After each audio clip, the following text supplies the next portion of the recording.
Graça e paz, irmãos e irmãs, mais um dia aqui da nossa escola dominical, em nossa classe única e com a nossa revista em marcha, Histórias da Salvação. Temos contados aí histórias do Antigo Testamento. Estamos aqui no estudo 17 e a nossa base bíblica nessa manhã está em Neemias, o primeiro capítulo e o segundo capítulo. Nós vamos meditar um pouquinho, estudar um pouquinho sobre essa temática aqui de Neemias, e o tema de hoje é restaurando a esperança para reconstruir os muros. Então vamos orar, pedir que o Senhor nos dê esse tempo gostoso de estudo. Oremos.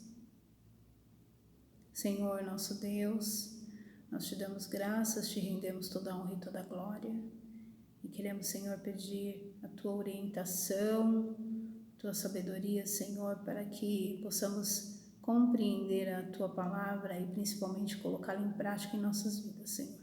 Em nome de Jesus que nós oramos. Amém. Então vamos lá. Então, dando início aqui a nosso começo aqui do nosso estudo, eu gostaria de ler uma história, uma fábula, que chama A Fábula da Ratoeira. Talvez você já tenha ouvido essa história, e ela é muito interessante. E ela diz assim,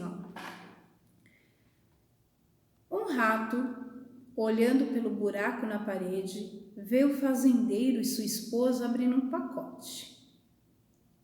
Pensou logo no tipo de comida que haveria ali. Ao descobrir que era uma ratoeira, ficou aterrorizado. Correu ao pátio da fazenda, advertindo a todos: há uma ratoeira na casa! Uma ratoeira na casa! A galinha disse: desculpe-me, senhor rato, eu entendo que isso seja um grande problema para o senhor, mas eu não me prejudico em nada, não me incomoda. O rato foi até o porco e disse: há uma ratoeira na casa, há uma ratoeira.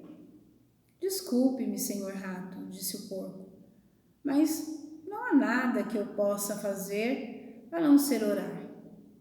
Fique tranquilo, que o Senhor será lembrado nas minhas orações. O rato dirigiu-se à vaca e ela lhes disse: o quê? Uma ratoeira? Por que acaso eu estou em perigo? Acho que não seria atingida. Então o rato voltou para casa abatido por ter que encarar a ratoeira. Naquela noite, ouviu-se um barulho, como o da ratoeira pegando a sua vítima. A mulher do fazendeiro correu para ver o que havia ocorrido e no escuro ela não viu que a ratoeira havia prendido a cauda de uma cobra venenosa. Então a cobra picou a mulher. O fazendeiro a levou imediatamente ao hospital e ela voltou com febre. Todo mundo sabe que para alimentar alguém com febre nada melhor que uma canja de galinha. Como a doença da mulher continuava, os amigos e vizinhos vieram visitá-la. Para alimentá-los, o fazendeiro matou o porco. A mulher não melhorou e acabou morrendo. Muita gente veio para o funeral e o fazendeiro então sacrificou a vaca para alimentar todo aquele povo. Moral da história: na próxima vez que você ouvir dizer que alguém está diante de um problema e acreditar que o problema não lhes diz respeito, lembre-se que quando há uma ratoeira na casa ou na igreja, toda a fazenda ou as pessoas correm risco. Nunca diga que um problema de um irmão ou irmã não lhes diz respeito. A gente não vai comentar agora sobre isso. A gente vai fazer a leitura de Neemias, o primeiro capítulo, e alguns versículos do segundo capítulo. Então, em Neemias diz assim: Neemias ora por Jerusalém. Palavras de Neemias, filho de Acalias, no mês de Quisleu, no 20º ano, quando estava na cidade de Suzã, veio Hanani, um dos meus irmãos, com alguns homens de Judá. Então lhes perguntei a respeito dos judeus que escaparam e sobreviveram ao exílio e a respeito de Jerusalém. E eles me responderam: os restantes, os que sobreviveram ao exílio e se encontram lá na província, estão em grande miséria e humilhação. As muralhas de Jerusalém continuam em ruínas e os seus portões foram destruídos pelo fogo. Quando ouvi estas palavras, eu me sentei, chorei e lamentei por alguns dias. Fiquei jejuando e orando diante do Deus dos céus. Eu disse: ah, Senhor, Deus dos céus, Deus grande e temível, que guardas a aliança e a misericórdia para com aqueles que te amam e guardam os teus mandamentos. Estejam atentos os teus ouvidos e os teus olhos abertos para que atendas à oração do teu servo, que hoje faço diante de ti, dia e noite. Pelos filhos de Israel, teus filhos, faço confissão dos pecados dos filhos de Israel, os quais temos cometido contra ti. Eu e a casa de meu pai pecamos. Temos procedido de forma totalmente corrupta contra ti, e não guardamos os mandamentos, nem os estatutos, nem os juízos que ordenastes a Moisés, teu servo. Lembra-te da palavra que ordenaste a Moisés, teu servo, dizendo: se vocês forem infiéis, e eu os espalharei entre os povos. Mas se vocês se converterem a mim e guardarem os meus mandamentos e os cumprirem, então, ainda que os seus desterrados estejam nos lugares mais distantes da terra, de lá os ajuntarei e os trarei para o lugar que escolhi para fazer habitar o meu nome. Estes ainda são teus servos e o teu povo, que resgataste com o teu grande poder e com a tua mão poderosa. Ah, Senhor, estejam atentos os teus ouvidos à oração do teu servo e à oração dos servos que agradam de temer o teu nome. Faze que o teu servo seja bem-sucedido hoje e encontre misericórdia diante desse homem. Nesse tempo, eu era copeiro do rei. Capítulo 2. Neemias é mandado a Jerusalém. No mês de Nissan, no 20º ano do reinado de Artaxerxes, uma vez posto o vinho diante dele, eu peguei e ofereci ao rei. Ora, nunca antes eu tinha estado triste diante dele. Então o rei me disse: por que o seu rosto está triste se você não está doente? Isso tem de ser tristeza do coração. Então fiquei com muito medo e lhe respondi: que o rei viva para sempre. Como não estaria triste o meu rosto se a cidade onde estão sepultados os meus pais está em ruínas e os seus portões foram queimados? O rei disse: o que você me pede agora? Então orei a Deus dos céus e disse ao rei: se for do teu agrado, rei, e se este servo encontrou favor em sua presença, peço que o rei me envie a Judá, a cidade onde estão os túmulos de meus pais, para que eu a reconstrua. Então a gente vai ler até o versículo 5. Então eu vou fazer a introdução aqui que está na revista.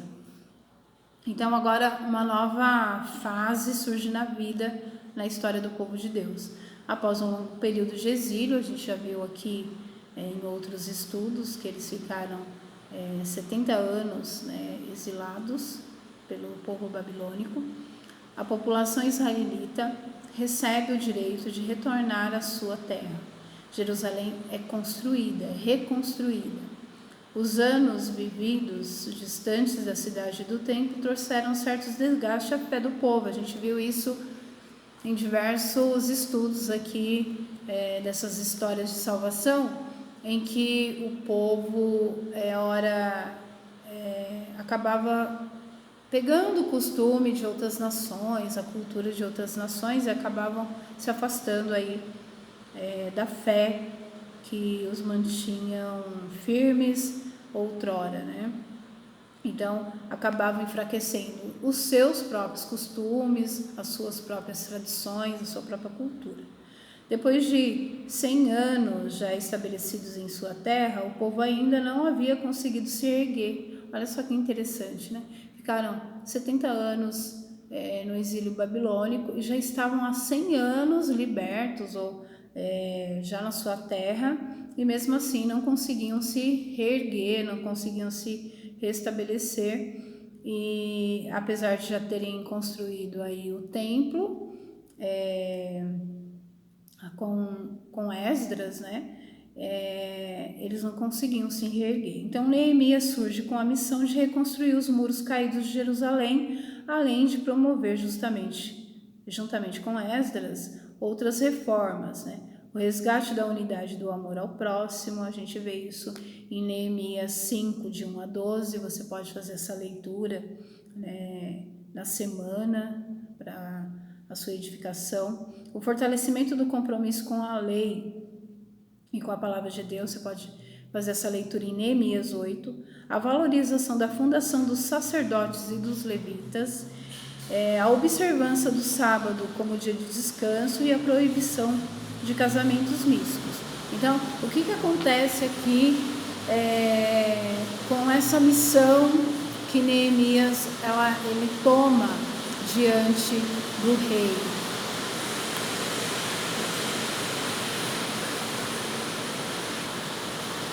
Desculpa, irmãos, mas começou uma chuva bem forte, eu vou interromper um pouquinho aqui a filmagem, tá? A gente já retoma. Bom, retomando aqui, Neemias, a gente fala muito que Neemias ele teve uma missão de reconstrução, né, dos muros de Jerusalém, mas não foi só isso, né? A missão de Neemias ela foi muito maior, né? Nós podemos dizer que Neemias ele reconstrói a esperança daquele povo, né, que estava totalmente ali perdido. A história então de Neemias ela começa na capital da Pérsia, Suzã, região governada pelo rei Artaxerxes, em meados do ano 445 a.C. Então este rei foi responsável por enviar Esdras a Jerusalém e 13 anos antes de Neemias. Então primeiro vai Esdras e agora, 13 anos depois, Neemias tem essa missão também de reconstruir aí os muros lá de Jerusalém. Esdras não pôde avançar muito nas reformas de Jerusalém, pois sua função era de sacerdote. Então, o que aconteceu? Esdras, ele tem uma missão de restaurar a parte espiritual daquele povo. E Neemias, a parte, vamos dizer, estrutural da cidade. E Neemias, ele assume uma posição de governador. Então, quando ele chega lá em Jerusalém, ele não vai mais como um copeiro, né, do rei. Ele vai como alguém, uma figura de liderança, um governador. E com essa autoridade de rei, né, ali naquela cidade. Neemias era um judeu que atuava como copeiro no palácio. A gente leu aí nos primeiros versículos. Sua função era provar o vinho do rei a cada refeição, para testar que não estaria envenenado. A gente vê isso em alguns filmes, né? Bem interessante.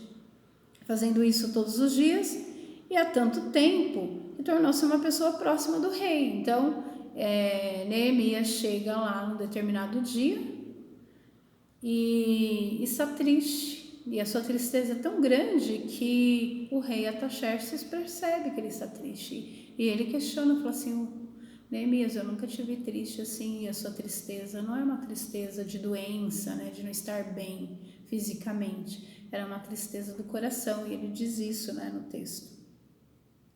E enfim, Neemias, com um pouco de medo, ele fala o que está acontecendo. Ele está triste porque a sua cidade, onde seus pais estão enterrados, sua cidade natal, está passando por uma grande humilhação, né, por um estado vexatório aí diante de outras nações. E como o Neemias era alguém de confiança do rei, ele pergunta, então, o que eu posso fazer por você? E Neemias fala, olha, eu gostaria de ir para restaurar os muros, e quando a gente pensa nos muros, né, é o lugar onde se constrói ali a segurança, né? Então, as pessoas ficam guardadas quando se tem muros, né? Neemias estava na corte, né, quando chegou essas má notícias, a gente leu bem no início ali do capítulo 1, recebe, né, essa má notícia, principalmente, né, a palavra que eles usam foi que a cidade que eles amavam, a cidade que eles tanto gostavam, estava passando por vexame, né, por humilhação e miséria, né? Então, em toda essa situação, e é claro que Neemias fica muito triste e Neemias tem uma atitude de tomar aquele problema, né? Ele poderia ter tido uma outra posição, né? A gente percebe aqui, principalmente no texto, no finalzinho do capítulo 1, que ele já estava orando pela sua cidade há algum tempo, né? Mas agora ele toma uma atitude. Devido à posição de conforto que sua função lhe oferecia no palácio, seria mais cômodo para Neemias pensar que esse assunto não lhes dizia respeito e que assim permanecer tranquilo na sua comodidade. Mas, como permanecer tranquilo sabendo que seus irmãos e irmãs estavam em grande miséria e sofrimento? Assim, Neemias abriu a mão da vida sossegada para ajudar o seu povo aflito e servi-lo como governador da Judéia. Sua principal missão seria reconstruir os muros e fortalecer a cidade, já que o templo havia sido reedificado no tempo de Esdras, mas as portas e as muralhas ainda permaneciam em ruínas. Neemias começa sua missão tomando consciência de que a situação seria muito difícil e esse tempo em que o povo estava vivendo, que era muito complicado, exigia algumas atitudes imediatas. Ele não podia ficar pensando como que ele ia fazer.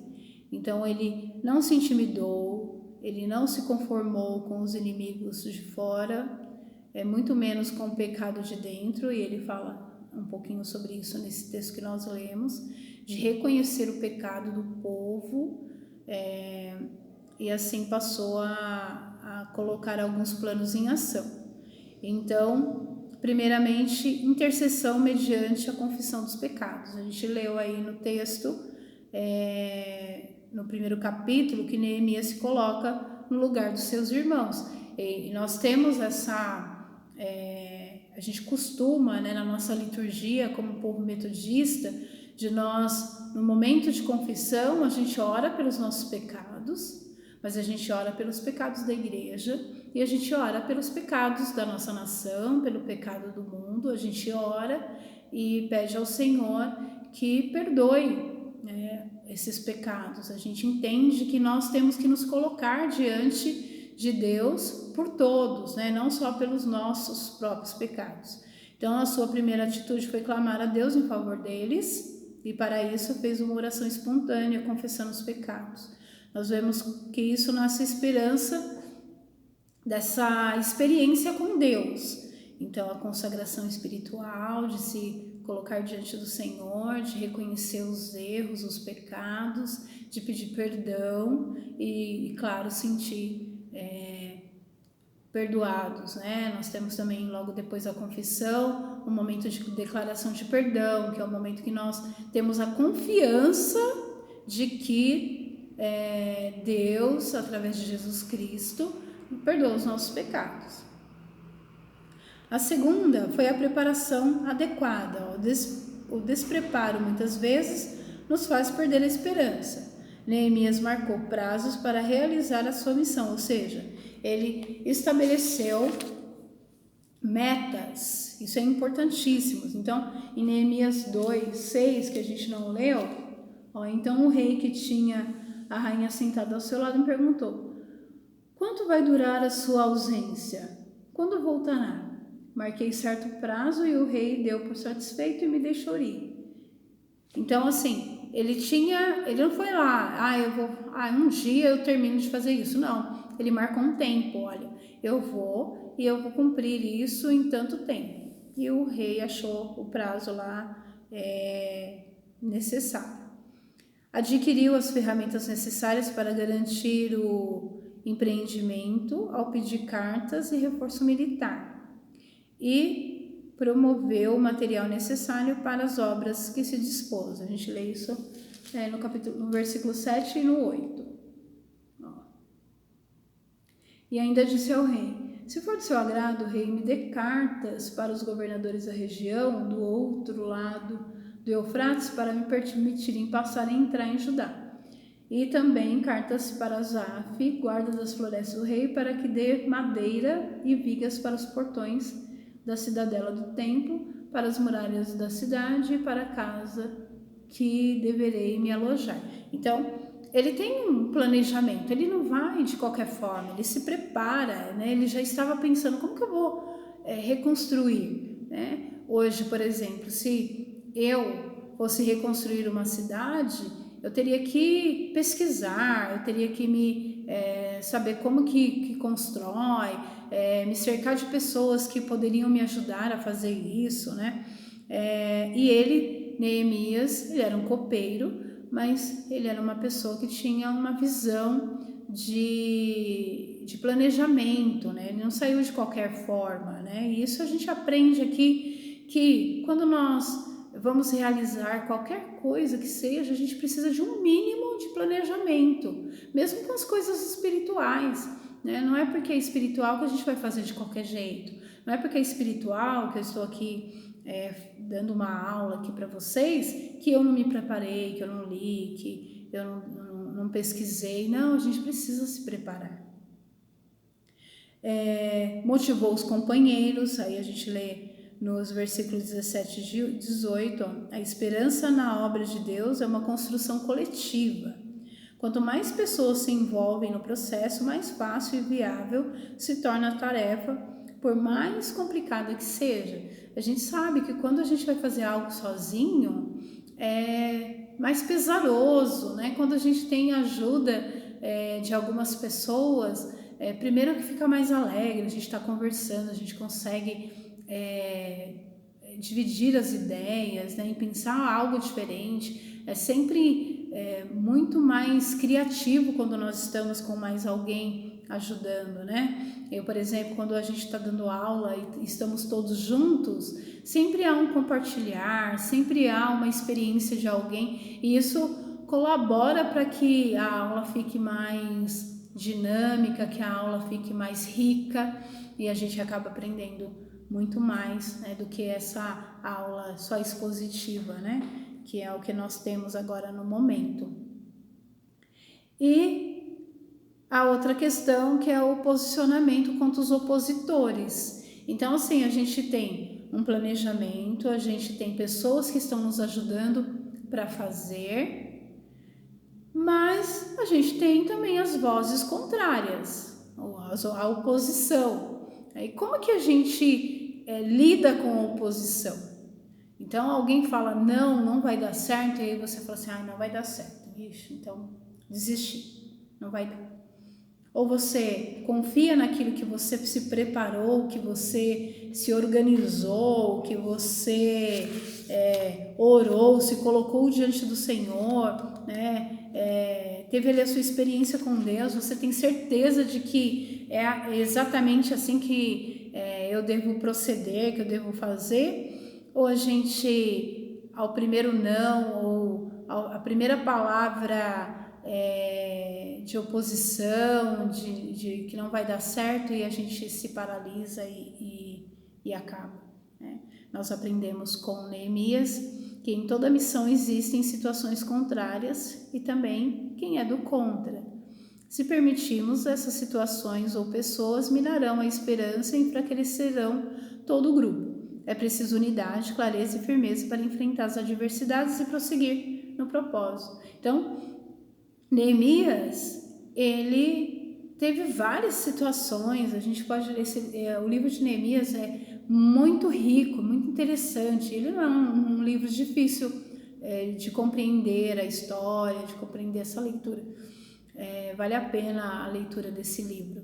E quando nós começamos a ler, a gente vê que ele enfrenta várias situações. Então, assim, eles começavam a fazer uma parte lá do muro que estava caído. Quando eles voltavam, porque a cidade era cercada por esses muros, então eles começavam a fazer os muros aqui. Quando eles terminavam aqui, que iam fazer um outro pedaço, tá um pouco mais longe daqueles que eles tinham feito. Quando eles voltavam, estava tudo derrubado. Alguém derrubou. Imagina. E aí ele poderia ter sentado e falado assim, não vou continuar porque a gente está fazendo e o outro bem derruba toda hora. Não, o que ele pensa? Numa estratégia. Vamos colocar pessoas para guardar aqui. Então a gente deixa alguém aqui guardando, porque quem vier derrubar, eles vão lutar ali, não vão deixar que isso aconteça. Então, nas nossas vidas, não pode ser diferente, né? Nós não podemos desanimar com as situações contrárias. A gente precisa se colocar, a gente precisa ter firmeza, clareza, né, de que realmente aquilo precisa ser feito e não desistir na primeira situação adversa, pelo contrário. E aí, para a nossa conclusão, muita gente no meio da caminhada cristã perde a esperança. Quantas pessoas você já viu aí desistir no caminho?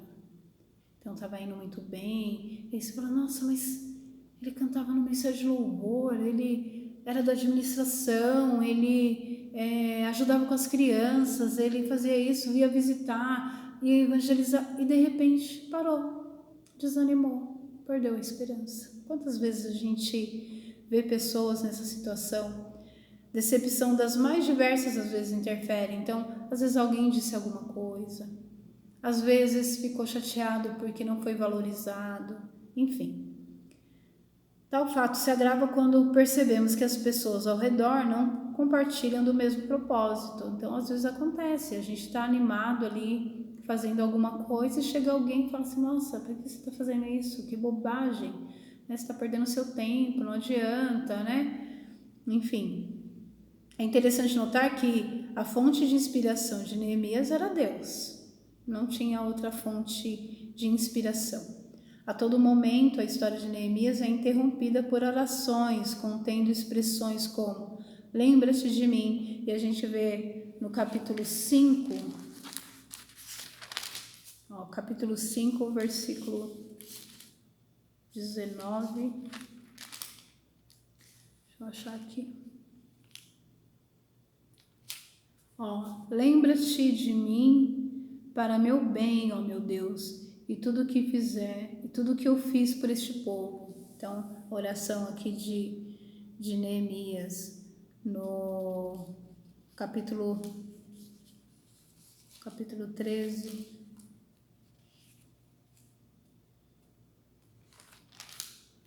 Também tem oração aqui de Neemias, versículo 14.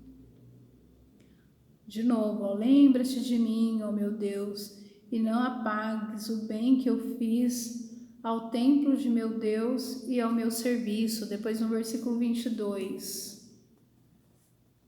Também mandei aos levitas que purificassem e viessem guardar os portões para santificar o dia do sábado.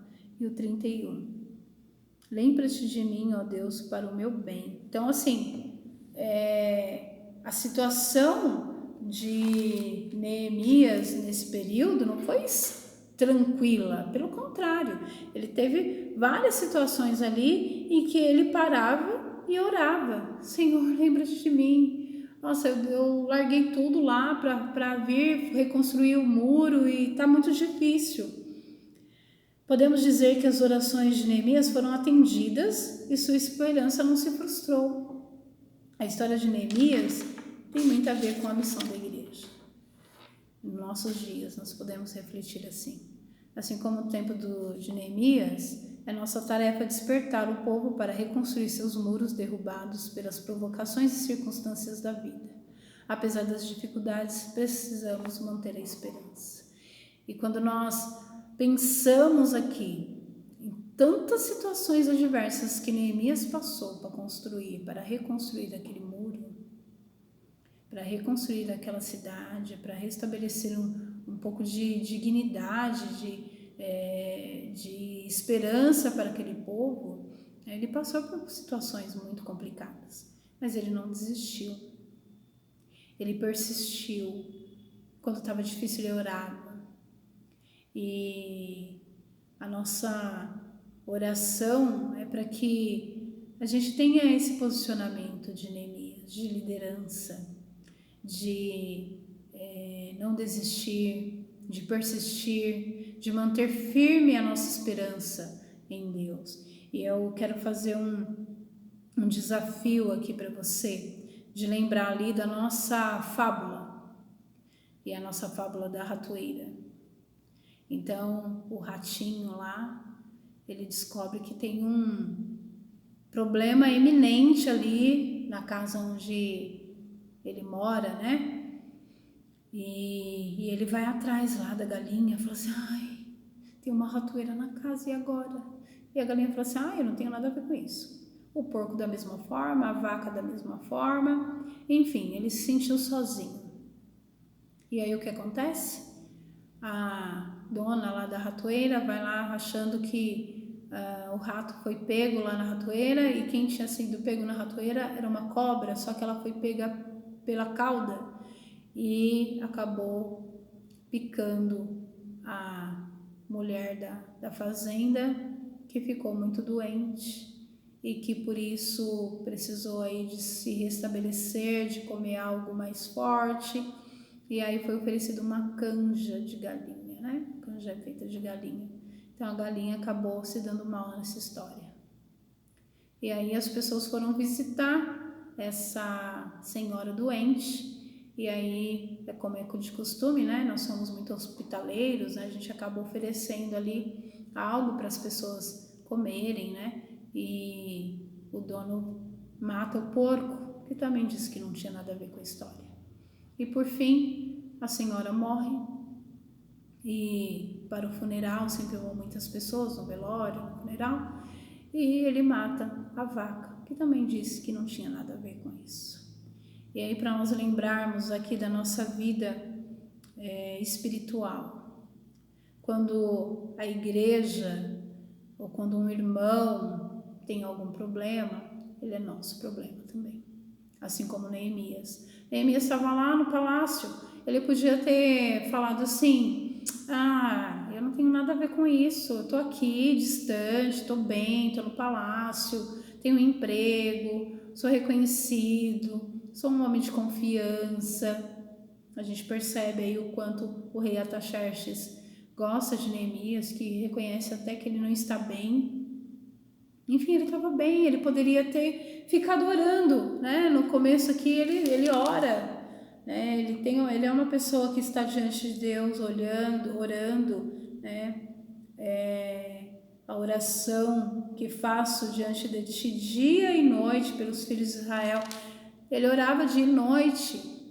Ele poderia ficar só orando, estava fazendo a parte dele, mas não.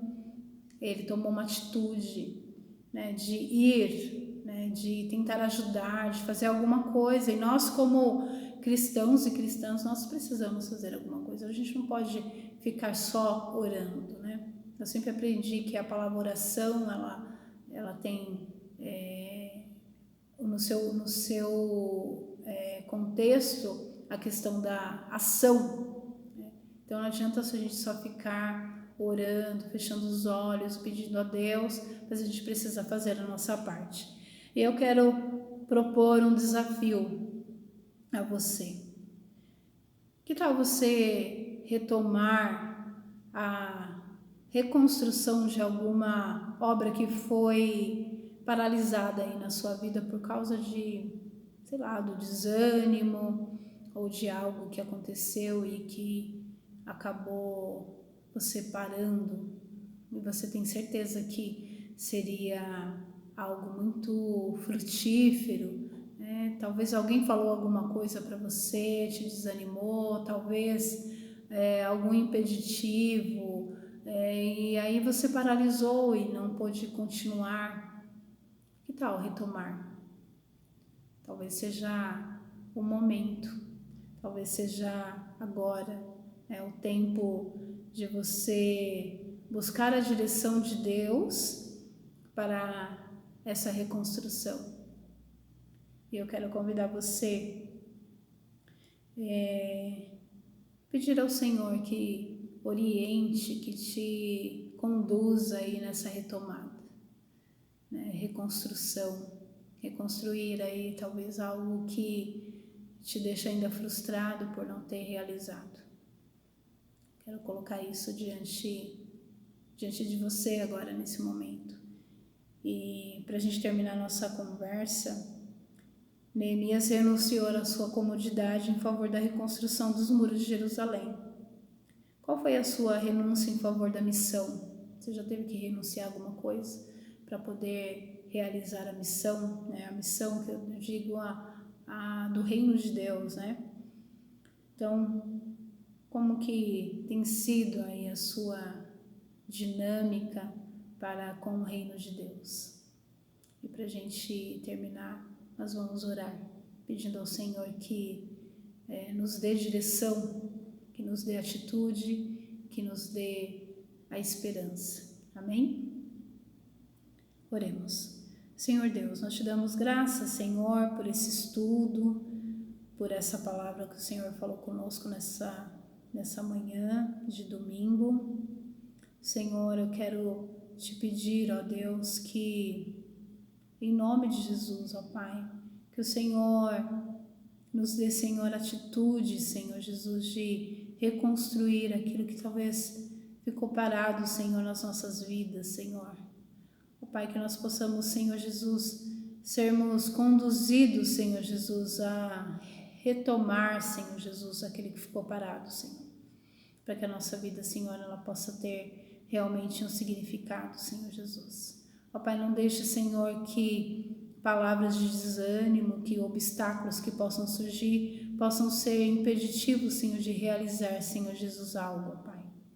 E principalmente, Senhor Jesus, nos dê, Senhor Jesus, disposição, Senhor Jesus, para fazer, Senhor Jesus, agir, Senhor Jesus, para o Teu reino, Senhor.